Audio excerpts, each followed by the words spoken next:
इमरान खान साहब को जब डिस्क्वालीफाई किया गया वो किसी नेशनल असेंबली के मेंबर नहीं थे, इसलिए उनकी डिस्क्वालिफिकेशन वैसे भी नहीं हो सकती थी।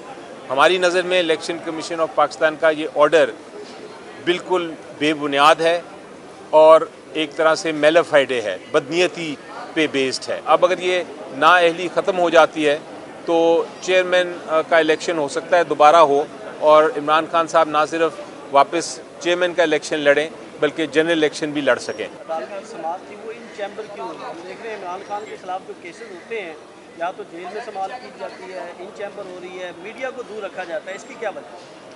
मेरा ख़्याल है आज तो वजह ये थी कुछ चंद दिन से शायद जज साहब की तबीयत नासाज थी तो वो चेंबर में ही सुन रहे हैं। ये कोई ख़ास इस केस के लिए चेंबर हेयरिंग नहीं हुई थी। ये चेंबर हेयरिंग पिछले कुछ दिनों से चल रही है, तो एक कोइंसिडेंस है कि ये आज भी इन चेंबर हुई, उसका इस केस से कोई ताल्लुक़ नहीं था। और वहाँ वकला सारे बैठे हुए थे जो गवर्नमेंट के थे, पहले से ही चेंबर की हियरिंग उसी तरह होती है, तो इसलिए मैं इसको कोई अहमियत नहीं देता खास। ने जो फाइल की थी दो पिटिशन थी, बल्कि एक पिटिशन तो ये थी कि इलेक्शन कमीशन ऑफ पाकिस्तान ने इमरान खान साहब को सुने बग़ैर और आर्टिकल 62(1)(p की जो आइन की एक शिक है उसके तहत इलेक्शन कमीशन ऑफ पाकिस्तान ने डिस्क्वालीफाई कर दिया था। और उन्होंने कहा यह था इलेक्शन कमीशन ऑफ पाकिस्तान ने कि हम इसलिए डिस्क्वालीफाई कर रहे हैं क्योंकि इमरान खान साहब तोशा खाना का जो केस है उसके अंदर उनके ख़िलाफ़ सज़ा सुनाई दी गई है एक सेशन कोर्ट से। हमारे मुताबिक 4 वाज़े पॉइंट्स हैं इस केस में। पहली बात तो ये है कि इलेक्शन कमीशन ऑफ पाकिस्तान के पास इलेक्शन एक्ट में कोई इख्तियार नहीं है कि वो इस किस्म की फ़ैसला सुनाएं, इस किस्म की डिस्क्वालिफिकेशन करें। ये इख्तियार सिर्फ़ या तो अदालत को है या इलेक्शन ट्रिब्यूनल को है, लेकिन इलेक्शन कमीशन ऑफ पाकिस्तान ने अपना इलेक्शन एक्ट से बाहर जाते हुए उसके ख़िलाफ़ वर्जी करते हुए ये ऑर्डर पास किया। दूसरी बात ये थी कि जो सेंटेंस है जिसके ऊपर रिलाई कर रहे हैं इलेक्शन कमीशन ऑफ पाकिस्तान, वो इस्लामाबाद हाई कोर्ट ने अभी तक सस्पेंड कर दिया है। जब सेंटेंस सस्पेंड हो तो डिस्क्वालिफिकेशन नहीं हो सकती। और तीसरी बात यह है कि इलेक्शन कमीशन ऑफ पाकिस्तान ने हमें सुना ही नहीं, सुने बग़ैर फ़ैसला कर दिया। और चौथी और सबसे अहम बात यह है कि इमरान खान साहब को जब डिस्क्वालीफाई किया गया वो किसी नेशनल असेंबली के मेंबर नहीं थे, इसलिए उनकी डिस्क्वालिफिकेशन वैसे भी नहीं हो सकती थी। हमारी नज़र में इलेक्शन कमीशन ऑफ पाकिस्तान का ये ऑर्डर बिल्कुल बेबुनियाद है और एक तरह से मेलाफाइडे है, बदनीयती पे बेस्ड है। इसलिए हमने ये इस्तदा की थी अदालत से कि आप इस ऑर्डर को कलअदम करार दें। अदालत ने चूँकि इस इलेक्शन कमीशन का जो मेन ऑर्डर है उसकी अभी केसेस एक फुल बेंच के सामने समाअत हो रहे हैं, वो पेंडिंग है, तो ये केस भी फुल बेंच को भेज दिया है कि वही इसका फ़ैसला करेंगे। हमें यही शक था, हमें यही लगता था कि ये केस वहाँ जाना चाहिए क्योंकि वो लार्जर बेंच है, 5 मेंबर बेंच है और वो उसको सुनेगा। तो अब उम्मीद ये है कि ये केस जल्द इसकी समाअत होगी ताकि हम इस केस को का फ़ैसला जल्द ले सकें। दूसरी पिटिशन जो फ़ाइल की थी वो मैंने पहले भी कहा था कि एक इंट्रा पार्टी इलेक्शंस का ऑर्डर फरमाया था इलेक्शन कमीशन ऑफ पाकिस्तान ने। इंट्रा पार्टी इलेक्शंस का जो ऑर्डर था कि आप इंट्रा पार्टी इलेक्शन कराए PTI, तो अब लार्जर बेंच के पास 3 इलेक्शन कमीशन ऑफ पाकिस्तान के ऑर्डर्स जो हैं वो समाअत के लिए फ़िक्स्ड होंगे।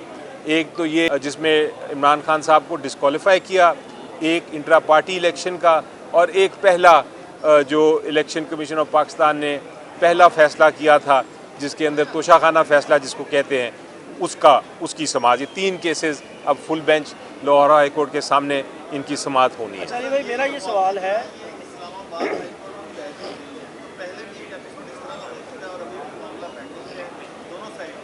इस्लामाबाद हाई कोर्ट में तो इस मामले पे मेरी नज़र में तो कोई केस नहीं दायर किया। कमीशन ऑफ पाकिस्तान की जो नोटिफिकेशन है इमरान खान साहब को डिस्क्वालीफाई करते हुए, मेरे इल्म में नहीं है कि पहले पीटीआई ने कोई या इमरान खान साहब ने कोई फ़ाइल किया हो केस वहाँ। हाँ, एक केस ज़रूर है जो कि पहले इलेक्शन कमीशन ऑफ पाकिस्तान के ऑर्डर के ख़िलाफ़ है, और एक केस जो है वो है जो सेशन कोर्ट ने फ़ैसला किया उसकी क्रिमिनल केस की अपील, वो इस्लामाबाद हाई कोर्ट में ज़रूर पेंडिंग है। लेकिन ये जो नोटिफिकेशन है जिसको हमने इधर चैलेंज किया है, मेरे इल्म में नहीं है कि इसके ख़िलाफ़ कोई केस फाइल हुआ है। इतना ज़रूर है कि मुझे कल मैंने अखबार में ख़बर पढ़ी थी कि किसी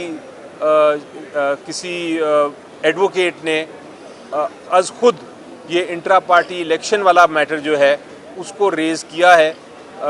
इस्लामाबाद हाई कोर्ट में एक पिटिशन फ़ाइल की है कि इंट्रा पार्टी इलेक्शंस को चैलेंज किया है, लेकिन ये इल्म नहीं है मुझे कि कोई इंट्रा पार्टी इलेक्शन जो हम कह रहे हैं उस ऑर्डर को चैलेंज किया हो।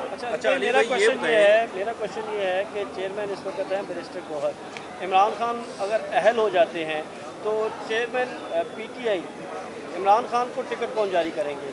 बैरिस्टर गौहर जारी करेंगे या फिर इमरान खान खुद जो है? देखें जी, हमने जो अपना सेटअप किया था, ये आपका बड़ा इंटरेस्टिंग सवाल है और उसको मैं ज़रा एक्सप्लेन कर देता हूँ उस सवाल के जवाब में।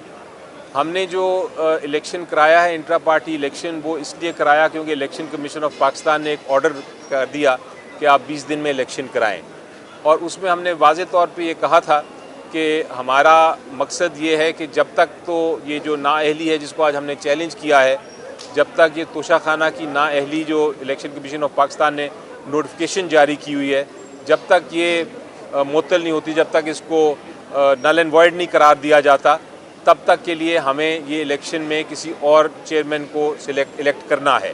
तो वो चेयरमैन हमने इलेक्ट कर दिया। अब अगर ये नाअहली ख़त्म हो जाती है तो चेयरमैन का इलेक्शन हो सकता है दोबारा हो, और इमरान खान साहब ना सिर्फ वापस चेयरमैन का इलेक्शन लड़ें बल्कि जनरल इलेक्शन भी लड़ सकें। तो ये मकसद है इस पिटिशन का।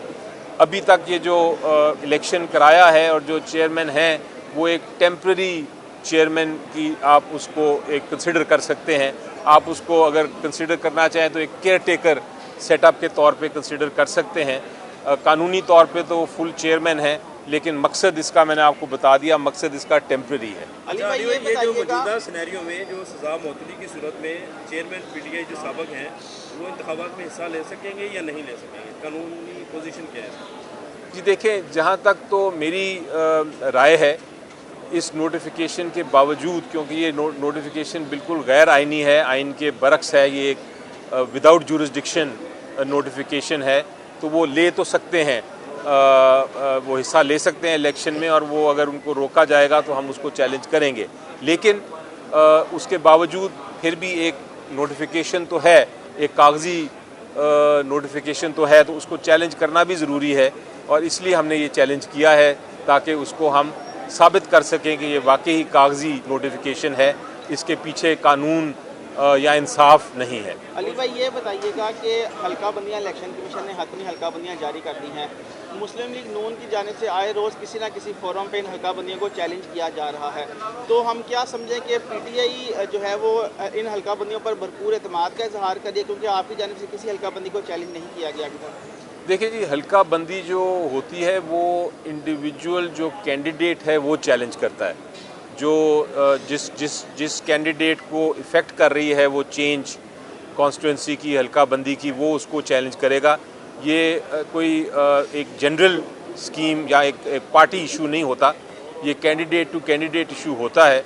हमारे जो कैंडिडेट्स हैं, अगर वो समझेंगे कि कोई ऐसी हल्का बंदी की गई है जो कि उनके स्पेसिफिक है या कानून के ख़िलाफ़ है, या वो जो इलेक्शन एक्ट में जो तकाज़े हैं उसको पूरा नहीं करती, तो फिर उसको वो चैलेंज करेंगे। तो इसलिए ये कोई पार्टी स्पेसिफिक इशू नहीं है, ये एक कॉन्स्टिट्यूंसी टू कॉन्स्टिट्यूंसी बेसिस का इशू है। बाखबर रहिए हर जगह हर वक्त बर वक्त। अभी सुनो न्यूज का यूट्यूब चैनल सब्सक्राइब करें और बेल आइकन पर क्लिक करें और जानिए मुल्की और गैर मुल्की हालात व वाक़यात यकीन के साथ।